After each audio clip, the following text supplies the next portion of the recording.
We'll be keeping an eye on elections as we track the pulse on the polls. We take you through the online heartbeat of the elections on social media every single hour here on The Full View. Myself and social media expert Yavi Mudurai will be doing exactly that this week. What's trending? An eye on the party-to-people engagement and the power of social media in an election during the evolution of the fourth industrial revolution. Also, not to mention that we are live on the SABC News app. You can do so by downloading it. It is both available on App Store for Apple users as well as Android and other Play Store users. But let's get back into it. Social media expert Yavi is joining us in studio this week. Very, very excited to have you. Now, you've been tracking social media way before the elections, well before the elections, and you started to notice some of the trends. Let's have a look at a guided roadmap to the road of elections, specifically online.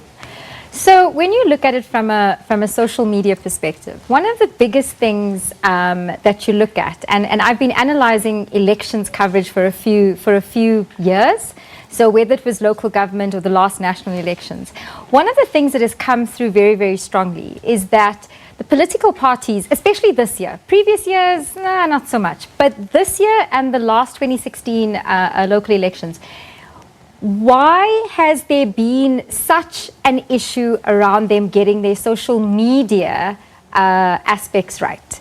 So they have a very different conversation to what the actual conversation is. They have a very interesting way of being able to advertise and push and do things kind of in an old-fashioned way. So one of the key things that need to be looked at from the political parties, even though we're in the final stretch or the final push, as they're calling it, is to understand and listen more to what is being said. If they're not taking it in physically, then at least listen online. In terms of that, have parties actually been able to capitalize on that engagement and on that access to be able to connect with the voters in being able to speak to them in what they want to hear? We have a look at your Insta story, we have a look at Facebook Live, we have a look at Twitter Live, also has that app. We haven't really seen political parties actually focus on that and actually use the platform of having a Q&A with the president, having a live conversation or a live Facebook conversation with any of the political parties. 100%. And you see, you're speaking about these platforms in a way where you obviously understand it, and that's exactly the point, is that it's becoming clear, and as it gets closer, we're seeing that they still do the same thing. So what they've done is they've treated social media platforms like other platforms, other traditional media platforms. So newspaper, radio, TV, it's push, push, push, push brand image, push electioneering, push campaigning. What they haven't do is pull. And social media in general is a pull strategy. You have to put out stuff to pull inwards. So you only see the principles in inverted commas. So it's all of your, all of the political party leaders and those kind of things. Very rarely do you see the true stories and the stories that need to be told from a South African perspective.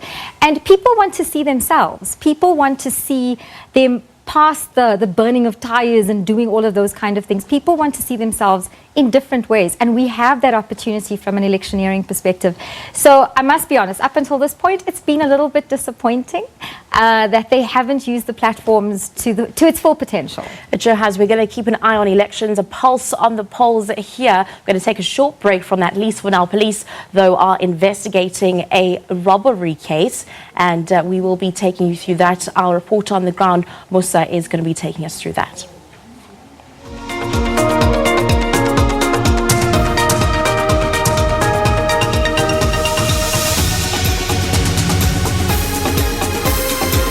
And indeed, police are investigating